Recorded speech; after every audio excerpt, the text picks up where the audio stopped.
कोई मुश्किल मुझे थका नहीं सकती, कोई रास्ते की रुकावट मुझे गिरा नहीं सकती। अगर जुनून है जीतने का तो कोई हार मुझे हरा नहीं सकती। भाऊ मी खेळाडू आहे, खेळाडू म्हणजे मी कुस्तीचा, बाकी याचा नाही हा। तुम्हाला वाटेल मी जंगली रमीचा खेळाडू काय। मी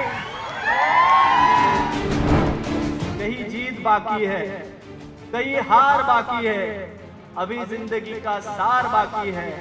यहाँ से चले नई मंजिल के लिए, ये तो एक पन्ना था, अभी पूरी किताब बाकी है।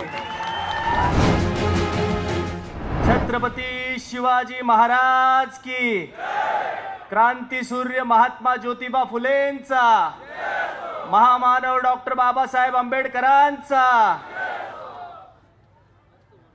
आपण सर्वजण आज भारतीय जनता पार्टी या पक्षामध्ये प्रवेश करत आहोत। आपण घेतलेला निर्णय, आपल्या सर्वांची साथ ही आहे ना? एकदा हात वर करून सांगा। चला, सेना भी तयार, सेनापती भी तयार, आता अडचण नाही। आजच्या या प्रवेश सोहळ्यासाठी उपस्थित असलेले भारतीय जनता पार्टीचे राज्याचे अध्यक्ष आदरणीय रवींद्रजी चव्हाण साहेब, राज्याचे मंत्री आणि ज्यांना या महाराष्ट्रातल्या जनतेने संकट मोचक म्हणून पदवी बहाल केली आणि नाशिकचं आणि गिरीश भाऊचं एक वेगळं असं ऋणानुबंध आहे, असे या जिल्ह्याचे खऱ्या अर्थानं पालकत्व स्वीकारणारे आमचे नेते आदरणीय गिरीश भाऊ महाजन साहेब, या प्रसंगी उपस्थित असलेले सन्माननीय विजयजी चौधरी साहेब, रवीजी अनासपुरे साहेब, ज्यांच्या मार्गदर्शनानं आपण या प्रवेशाची नियोजन केलं, ते सुनीलजी बच्छाव साहेब, माझ्या विनंतीला मान देऊन खास 40 गावून या ठिकाणी उपस्थित झाले आणि मी भाजपमध्ये यावं अशी मनापासून ज्यांची भावना होती ते आदरणीय मंगेशदादा चव्हाण साहेब, उपस्थित असलेले या ठिकाणी उपस्थित असलेले आमचे मार्गदर्शक आदरणीय बाळासाहेब सानप साहेब या ठिकाणी उपस्थित आहे। उपस्थित ज्यांचा आणि आमचा गेल्या 2 पिढ्यांचा स्नेह आहे, माझे वडील आदरणीय पुंजाभाऊ सांगळे आणि ए.टी. पवार साहेब हे देखील मित्र होते आणि शीतल जिल्हा परिषद अध्यक्ष झाल्यानंतर भारतीताई देखील जिल्हा परिषदेमध्ये होत्या। असा 2 पिढ्याचा स्नेह असलेल्या माजी मंत्री भारतीताई पवार या कार्यक्रमाला कोपरगावहून खास उपस्थित असलेले तरुणांचे नेते, कोपरगाव तालुक्याचे नेते, संजीवनी साखर कारखान्याचे अध्यक्ष आदरणीय विवेक भैया कोल्हे, विवेक भैयांना मी विनंती केली की भैया आपण आलं पाहिजे, आपण देखील या ठिकाणी सिन्नर तालुक्यावर आपला प्रभाव आहे, आपल्याला मानणारा एक वर्ग या ठिकाणी आहे आणि आपण देखील या ठिकाणी उपस्थित राहिला त्याबद्दल मी स्वागत करतो। खास करून गेली अनेक वर्ष अनेक सामाजिक कार्यात आम्ही सोबत होतो, परंतु मी देखील पक्ष संघटनेत यावं असा आग्रह असलेले लक्ष्मणजी सावजी साहेब, विजयजी साने साहेब, अनेक मान्यवर आहे, हेमंतप्पा धात्रक आहे, शहराध्यक्ष सुनीलजी केदार आहे, गणेश भाऊ गीते आहे, सुधाभाऊ बडगीजर आहे, गिरीश भाऊ पालवे आहे, प्रत्येकाचा नाम उल्लेख करा, अपूर्व भाऊ हिरे आहे। मी खरं म्हणजे व्यासपीठाची देखील मनापासून दिलगिरी व्यक्त करतो। या सगळ्या गोंधळामध्ये अनेकांचा मान सन्मान थोडाफार मागे पुढे झाला असेल। माझे अनेक सहकारी या ठिकाणी प्रवेशासाठी येते होते, प्रत्येकानेच गिरीश भाऊंनीच प्रत्येकाला पट्टा घालावा भाजपचा, चव्हाण साहेबांनीच ही मफलर या ठिकाणी भाजपची घालावी अशा प्रत्येकाचा आग्रह या ठिकाणी होता। अनेक माझे सहकारी व्यासपीठावर येऊ शकले नाही, ते देखील अतिशय तोलामोलाचे माझे मित्र, सहकारी, कार्यकर्ते जे व्यासपीठावर येऊ शकले नाही त्यांना देखील मी दिलगिरी व्यक्त करतो। परंतु बांधवांनो, हा आपला कार्यक्रम आहे, शेवट मान पान याच्या पलीकडे आपण आज कुठल्या विचाराबरोबर चाललोय हे या ठिकाणी महत्त्वाचं आहे। या ठिकाणी अमृताताई पवार आहे आणि माझ्या तालुक्यातील भाजपचे सर्व नेते, सन्माननीय भारत शेठ कोकाटे आहे, आमचे बंडू नाना आहे, सर्वच नेते, आमचे मंडल अध्यक्ष असतील, जिल्ह्याचे प्रभारी असतील। खरं म्हणजे मी पक्षात आज नवीन आलोय आणि पक्षाच्या सगळ्या जुन्या जाणत्या सहकाऱ्यांना भाऊ मी गेले 8 दिवस सगळ्यांना भेटतोय. पक्षाचा प्रोटोकॉल मी सगळ्या मंडल अध्यक्षापासून सगळ्यांना भेटलो. आपला महिला मोर्चा असेल, युवा मोर्चा असेल, सगळ्यांना विश्वासात घेऊन आपण या ठिकाणी या पक्षामध्ये आज आपण भारतीय जनता पार्टीमध्ये. बांधवांनो, सिन्नरला पक्षांतर हे काही नवीन नाही. राजकीय परिस्थिती आपल्या तालुक्याची अशी निर्माण होत गेली की आपल्याला पक्षांतर हे करावं लागलं. आणि माझ्यासारख्या कार्यकर्त्याला देखील, साहेब मी अतिशय चळवळीतून आलेला कार्यकर्ता आहे. भाऊ मला कुठलाही राजकीय वारसा नाही. माझ्या घरात कुणी ग्रामपंचायत सदस्यही नव्हतं. जे काही मिळवलंय विद्यार्थी चळवळीतून पुढे आलो, कॉलेजचा जीएस झालो, युवक चळवळीत आलो, पंचायत समितीत गेलो, माझी पत्नी शीतलच्या रूपानं जिल्हा परिषदेचं अध्यक्षपद आलं आणि गेली 21 वर्ष या तालुक्याच्या राजकीय आणि सामाजिक जीवनामध्ये मी काम करतोय. ती जी काही संधी आली असेल त्या संधीचं सोनं करण्याचा प्रयत्न हा आपण सर्वांनी केला आहे. हे तुम्ही सर्वजण या सगळ्यांचे साक्षीदार आहे. पक्षांतर का करावी लागली याचे आपण सगळे साक्षीदार आहे. राजकीय परिस्थितीच अशी होती आणि या तालुक्यातला असा एकही नेता नाही का जो निष्ठेच्या गप्पा मारेल. सगळ्या नेत्यांचे पक्षांतर झालेले. तालुक्यातली परिस्थितीच अशी निर्माण झाली की आपल्याला पक्षांतर करावं लागलं. जिल्हा परिषदेच्या अध्यक्षपदानंतर मधल्या काळात आपण खूप काम केलं. मागच्या 1 वर्षापूर्वी आपण सिन्नर विधानसभेची निवडणूक लढवली. विधानसभा ही कधीही माझ्या मनी ध्यानी नव्हती. तुम्हालाही सगळ्यांना माहिती आहे. तालुक्यातली राजकीय परिस्थिती अशी निर्माण झाली. 2 नेतृत्व, दोघांनी आपापसात नुरा कुस्ती केली आणि कोण कोणत्या पक्षात कोण कोणाचा प्रचार करतंय कळायला मार्ग नाही. अवघ्या 15 दिवसात आपण विधानसभेची निवडणूक उभी केली. 15 दिवस आधी आपल्याला पक्षाचा राष्ट्रवादी काँग्रेसचा एबी फॉर्म मिळाला आणि 15 दिवसात आपण निवडणूक उभी केली. तुम्ही सगळ्यांनी जीवाचं रान केलं, रक्ताचं पाणी केलं आणि आपण 1 लाख मतापर्यंत त्या ठिकाणी पोहोचलो. ही लढाई प्रस्थापितांविरोधात होती.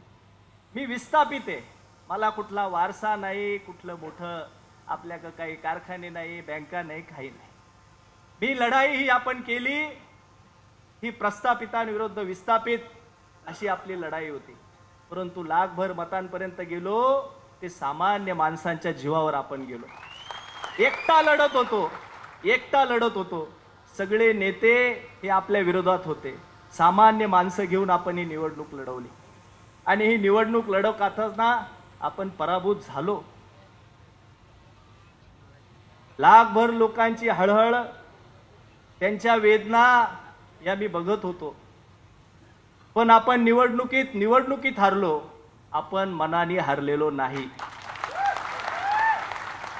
आणि म्हणून कोई मुश्किल मुझे थका नहीं सकती, कोई रास्ते की रुकावट मुझे गिरा नहीं सकती, अगर जुनून है जीतने का तो कोई हार मुझे हरा नहीं सकती. या भावनेनं काम करणारे आपण कार्यकर्ते. आज सिन्नर तालुक्याचा इतिहास जर आपण बघितला, आज 3 तारीख आहे. या तालुक्याचे माजी आमदार स्वर्गीय नानासाहेब गडाख यांची आज पुण्यतिथी आहे. आज नानासाहेबांचं स्मरण केलं पाहिजे. त्यांच्या स्मृतींना मी विनम्र असं अभिवादन करतो. नानासाहेब गडाखांनी या तालुक्यामध्ये प्रचंड काम केलं. आज मुसळगाव औद्योगिक वसाहत आली. रोजगार हमी योजनेच्या माध्यमातून अनेक बंधारे आणि रस्ते त्यांनी निर्माण केले. आज तुम्ही 2 नेत्यांची आठवण या ठिकाणी आपण केली पाहिजे. ती म्हणजे स्वर्गीय नानासाहेब गडाख आणि एक स्वर्गीय तुकारामजी दिघोळे साहेब. दिघोळे साहेबांनी या तालुक्यामध्ये 86 किलोमीटरचा कडवाचा पाट नेला. दुष्काळी असलेला तालुका हा उलिताखाली आणला. माळेगाव सारख्या माळरानावर औद्योगिक वसाहत उभी केली. हजारो लोकांना रोजगार उपलब्ध करून देण्याचं काम केलं. बांधवांनो, सहज आपल्या डोळ्यापुढे चित्र आणा. सिन्नरला जर कडवा पाट नसता, सिन्नरला जर 2 MIDC नसत्या तर सिन्नरची आज परिस्थिती काय असती. आज सिन्नरमध्ये हजारो कामगार आहे. सिन्नरची बाजारपेठ फुलली आहे.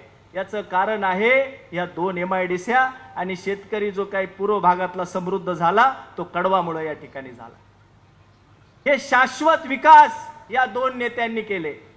मागच्या 30 वर्षामध्ये ह्या तालुक्याच्या लोकांच्या जीवनात बदल होईल असं एक काम मला दाखवा। हो, आज जिल्ह्यातलं सगळ्यात मोठं सत्ता केंद्र सिन्नर आहे। सिन्नरला महायुतीतले एक क्रीडा मंत्री आहे। सिन्नर तालुक्याला जिल्ह्याचं खासदारकीचं पद आहे। 2 सत्ता केंद्र आज सिन्नरमध्ये। पण आज माझ्या सिन्नर शहरामध्ये 100 कोटीची योजना होऊन देखील दिवाळीच्या सणासुदीच्या काळात 15 दिवस प्यायला पाणी मिळत नाही। 100 कोटीच्या योजना होऊन जर सिन्नरकरांना पाणी मिळत नसेल तर नक्की त्या योजनांचं काय झालं? एवढ्या मोठ्या सत्ता या गावात असताना त्या सत्तेचा उपयोग हा सामान्यांसाठी किती होतोय? आज सिन्नर शहराची अवस्था बकाल झाली। उपनगर प्रचंड वाढले, ड्रेनेजची व्यवस्था कोलमडून गेली आहे, रस्त्यांचे उपनगरांची परिस्थिती कोलमडून गेली आहे, पिण्याचा पाण्याचा प्रश्न गंभीर आहे। आणि हे सगळं करत असताना मी जेव्हा राज्यातले अनेक नेते बघतो, मी जामनेरला गिरीश भाऊ एका मंदिराचा आपण कार्यक्रम केला। मी त्या मंदिराच्या कार्यक्रम फार सुंदर असं मंदिर भाऊंनी बांधलं। छत्रपती शिवाजी महाराज हे आपलं दैवत आहे। छत्रपतींची शिवसृष्टी कशी असावी आपण एकदा जामनेरला जाऊन बघा। पण राज्यात जर इतका आदर्श काम करणारे नेते आहे, आपला तालुका या विकासापासून वंचित काय? आणि म्हणून भारतीय जनता पार्टीमध्ये आपण प्रवेश का करतोय? लोक आपल्याला प्रश्न विचारतील। बांधवांनो, आज देशामध्ये या देशाचे नेते, पंतप्रधान ज्यांना विश्वगुरु म्हणून अख्खं जग ओळखतंय, ते आदरणीय नरेंद्रजी मोदी साहेब, या राज्याचे अभ्यासू आणि कणखर असे मुख्यमंत्री आदरणीय देवेंद्रजी फडणवीस साहेब, किती आव्हान आहे, परंतु सगळ्या आव्हानांवर मात करून या महाराष्ट्राचा विकासाचा गाडा जे पुढे घेऊन जात आहे ते आदरणीय देवेंद्रजी फडणवीस साहेब यांच्या नेतृत्वाला आज माझ्यासारखा कार्यकर्ता भारावून गेलाय। भारतीय जनता पार्टीचा विचार देशभक्तीचा विचार आहे, हिंदुत्वाचा विचार आहे, विकासाचा विचार आहे, सगळ्या जाती धर्माला बरोबर घेऊन जाण्याचा विचार आहे। मग ह्या विचाराबरोबर आपण जायचं नाही तर आपण कुठं जायचं? आणि म्हणून माझ्यासारख्या कार्यकर्त्याला आज भारतीय जनता पार्टीमध्ये आपण जावं आणि आपल्या सगळ्यांचं भविष्य तिथं उज्ज्वल राहील ही खात्री या ठिकाणी पटलेली आहे। साहेब, मी गडकरी साहेबांचं एक भाषण ऐकलं। रवींद्र चव्हाण साहेबांसारखा एक नेता, एका बूथचा अध्यक्ष, युनियनचा अध्यक्ष, राज्याचे PWD मिनिस्टर होऊ शकता, एका प्रदेशाच्या भारतीय जनता पार्टीचा अध्यक्ष होऊ शकतो, एक सामान्य कार्यकर्ता या उंचीवर फक्त भारतीय जनता पार्टीमध्ये जाऊ शकतो। गिरीश भाऊ महाजनांसारखा एका शिक्षकाचा नेता, कुठलाही राजकीय पार्श्वभूमी नसताना 6-7 टर्म आमदार, मंत्री आणि या राज्याचा एक संकट मोचक म्हणून जनतेने बहाल केलेली पदवी हे फक्त भारतीय जनता पार्टीमध्ये होऊ शकतं। समर्पित भावनेने काम करण्याची शिस्त, संस्कार हे सर्व फक्त भारतीय जनता पार्टीमध्ये होऊ शकतं। या विचाराने मी प्रभावित या ठिकाणी बांधवांनो झालेलो आहे। आणि म्हणून एक चांगल्या विचारासोबत आपण चाललोय। या तालुक्याला विकासाची दूरदृष्टी आणि व्हिजन पाहिजे। आज राज्यात आणि केंद्रात भारतीय जनता पार्टीची सत्ता आहे। भाऊ, सिन्नर हे राज्याचं विकासाचं केंद्र होऊ शकतं। सिन्नरमध्ये 5000 एकरवर आज इंडियाबुलचा प्रकल्प, 5000 एकर जमीन पडलेली आहे। 20 वर्ष झाले 5000 एकर जमिनीवर 1 इंच उद्योग यायला तयार नाही। आज नदीजोड प्रकल्पासारखा एक मोठा प्रकल्प आज देवेंद्रजी फडणवीस साहेबांच्या माध्यमातून आज सिन्नर तालुक्यातून जाणार आहे। मी आपल्याला विश्वास देतो, जर नदीजोड प्रकल्प महायुतीच्या काळात झाला तर हा माझा सिन्नर तालुका समृद्ध झाल्याशिवाय राहणार नाही। आणि हा नदीजोड प्रकल्प जर होऊ शकतो ते फक्त आणि फक्त या राज्याचे मुख्यमंत्री देवेंद्रजी फडणवीस साहेब, आणि ते खातं सुद्धा सुदैवानं गिरीश भाऊ महाजन आणि विखे पाटलांकडे ते खातं आहे। आणि म्हणून हा तालुका उद्या जर समृद्ध करायचा असेल तर या विचारासोबत आपण जाणं आज त्या ठिकाणी गरजेचं आहे। आज मला भारतीय जनता पार्टीमध्ये येत असताना आमचे चौधरी साहेब असतील, त्यांनी मला खूप त्या ठिकाणी पाठपुरावा आणि जी काही मी विषय मांडले असेल त्या ठिकाणी केले। रवीजींचा माझा तर खूप जुना स्नेह आहे। आदरणीय गोपीनाथ मुंडे साहेबांच्या कार्यालयात ते 25-20 वर्षापूर्वी ज्यावेळेस होतो मी अतिशय लहान असताना त्यांना भेटत असायचो.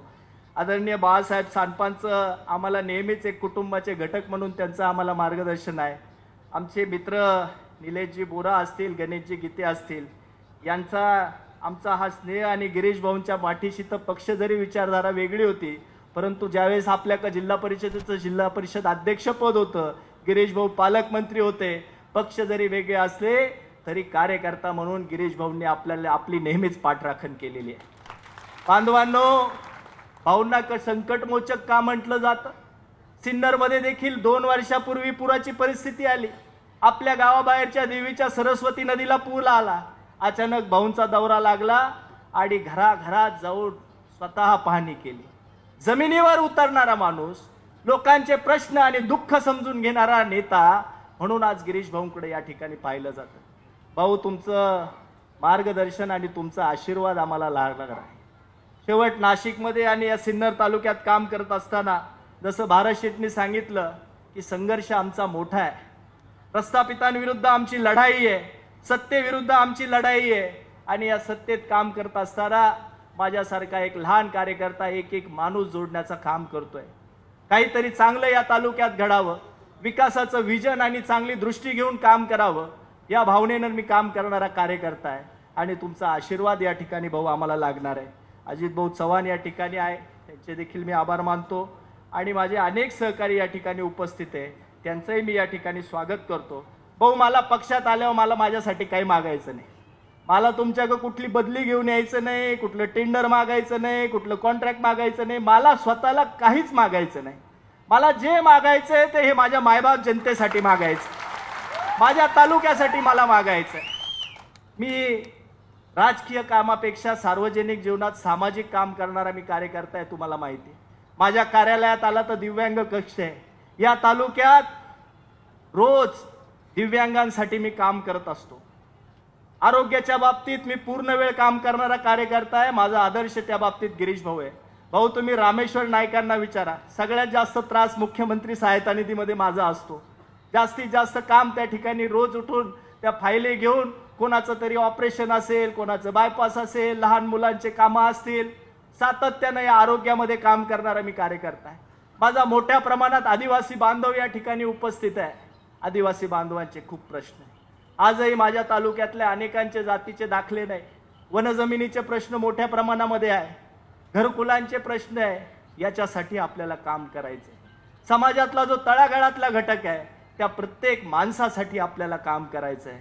आणि म्हणून हे विकासाचं विजन आपल्याला या पुढच्या काळामध्ये घेऊन खूप असं काम हे येणाऱ्या काळात आपल्याला करायचं आहे. आणि त्यासाठी भारतीय जनता पार्टी सोडून, गिरीश भाऊंसारखं नेतृत्व सोडून, रवींद्र चव्हाण साहेबांसारखं नेतृत्व सोडून, या राज्याचे मुख्यमंत्री आदरणीय देवेंद्रजींसारखं नेतृत्व सोडून दुसरा पर्याय आपल्याला असू शकत नाही. भाऊ, जिल्हा परिषद अध्यक्ष असताना प्रचंड आपण काम केलं.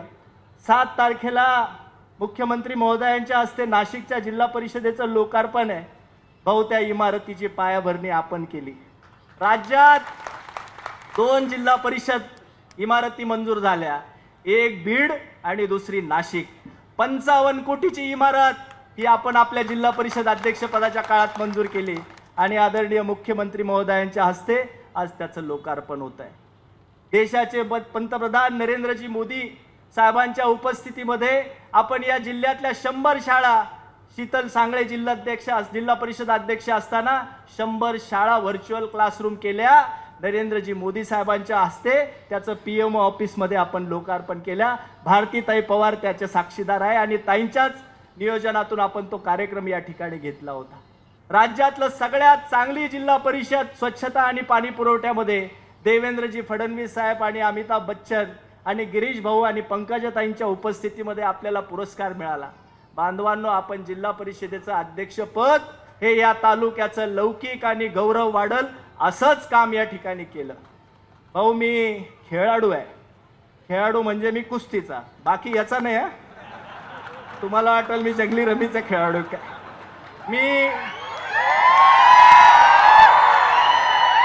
मी खेळाडू आहे. मी कुस्ती खेळायचो. मी कबड्डीच्या संघामध्ये होतो. मी राज्यात दरवर्षी, मी सिन्नर तालुक्यामध्ये दरवर्षी साहेब मी कबड्डीच्या स्पर्धा घेतो. या वर्षीच्या कबड्डी असोसिएशनच्या राज्यस्तरीय स्पर्धेचा बहुमान हा सिन्नर तालुक्याला आपल्याला मिळाला आहे. फेब्रुवारीमध्ये आपण ह्या कबड्डीच्या स्पर्धा आपण घेणार आहे. ह्या तालुक्यातले खेळाडू घडावे. मी क्रीडा संकुल उभं केलंय. 55 पैलवान आपल्याकडे निवासी आहे. आपल्या तालुक्यातल्या पैलवानांना राजश्रय मिळावा. आपल्या तालुक्यातला कबड्डी खेळाडू असेल, कुस्तीचा खेळाडू असेल, खो खोचा खेळाडू असेल, याला राज्य स्तरावर आणि देश पातळीवर तो गेला पाहिजे, यासाठी मी सातत्यानं काम करत असतो. अशा समाजातल्या सगळ्या घटकांना आपण सोबत घेऊन काम करतोय. माझ्या महिला भगिनी, कधी मगाशी आमच्या काही महिला भगिनी म्हणणार की तुम्ही महिलांना कायम असं मागं तुम्ही महिला आता साध्या राहिलेल्या नाही, तुम्ही मुख्यमंत्र्यांच्या लाडक्या बहिणी आहे. तुम्हाला मागं ठेवण्याची आमची हिंमत नाही. त्यामुळं महिलांसाठी देखील खूप काम हे येणाऱ्या काळात आपल्याला करायचं आहे. मी अधिक वेळ घेणार नाही. खऱ्या अर्थानं एकच सांगेल की भाऊ, आपला आशीर्वाद या ठिकाणी मला लागणार आहे. चव्हाण साहेबांचं मार्गदर्शन या ठिकाणी लागणार आहे. हे खरं आहे की या सिन्नर तालुक्यामध्ये भारतीय जनता पार्टीमधून आपण प्रतिकूल अवस्थेत आहे. शेवट आपल्याला लढा मोठा आहे, परंतु मी आपल्याला विश्वास देतो एक प्रामाणिकपणे हा पक्ष, सिन्नर नगरपालिका असेल, उद्याची जिल्हा परिषद पंचायत समिती असेल, या ठिकाणी हा पक्ष अधिकाधिक ताकदीने कसा उभा राहील. आपल्या कमळ हे चिन्ह घराघरापर्यंत घेऊन जाण्याचं काम हे या पुढच्या काळामध्ये कसं करता येईल, यासाठी मी निश्चितपणानं प्रयत्न करेल आणि आपला पक्ष मजबूत करेल. माझ्या जुन्या भारतीय जनता पार्टीच्या जुन्या जाणत्या सहकाऱ्यांना सुद्धा मी सांगतो की बांधवांनो, आपल्याला टीम वर्क म्हणून काम करायचं. कोणी लहान कोणी मोठा नाही. आपला पक्ष फक्त आपल्याला मोठा करून दाखवायचा आहे आणि हा रिझल्ट आपल्याला गिरीश भाऊ आणि रवींद्र चव्हाण साहेबांपुढे आपल्याला निर्माण करून दाखवायचा आहे. मी सुनील बच्छाव साहेबांचं देखील या निमित्ताने आभार मानेल. अतिशय जिल्हा अध्यक्ष म्हणून प्रत्येक हाकेला ओ देणारा, एक पक्षाचा कडवट शिस्तप्रिय कार्यकर्ता कसा असावा हे सुनील बच्छाव साहेबांकडून आपण शिकलं पाहिजे. त्यांचेही या ठिकाणी आभार मानतो. प्रत्येकाचा नामोल्लेख करावा अशी सगळी मंडळी आहे. उद्या निवडणूक आहे, अनेक इच्छुक राहणार आहे. नगरपालिकेमध्ये आपल्याला खूप काम करावं लागणार आहे. अनेक भाऊ, येत्या 8 दिवसात तुम्हाला सिन्नरमध्ये अधिक नवीन प्रयोग मी तुम्हाला दाखवेल. काही प्रवेश या ठिकाणी आपले होणार आहे. माझी जनतेला आव्हान आहे, किती इच्छुक असले, किती उमेदवार असले, पक्ष म्हणून जो आपला उमेदवार राहील त्याच्या पाठीशी आपण उभं राहिलं पाहिजे. मी तू हा विषय नाही.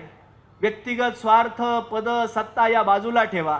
आता एकच आव्हान आहे की आपल्याला आपला पक्ष या ठिकाणी मजबूत करायचा आहे, पक्षाचा कार्यकर्ता मजबूत करायचा आहे. आणि म्हणून तुमच्या सगळ्यांचे आशीर्वाद आणि सहकार्य या संपूर्ण कार्यामध्ये मला लाभणार आहे. मला विश्वास आहे, माझ्या अनेक चांगल्या वाईट काळामध्ये तुम्ही साथ मला दिली आहे. निश्चितपणानं या पुढच्या काळात देखील तुम्ही माझ्या पाठीशी राहाल.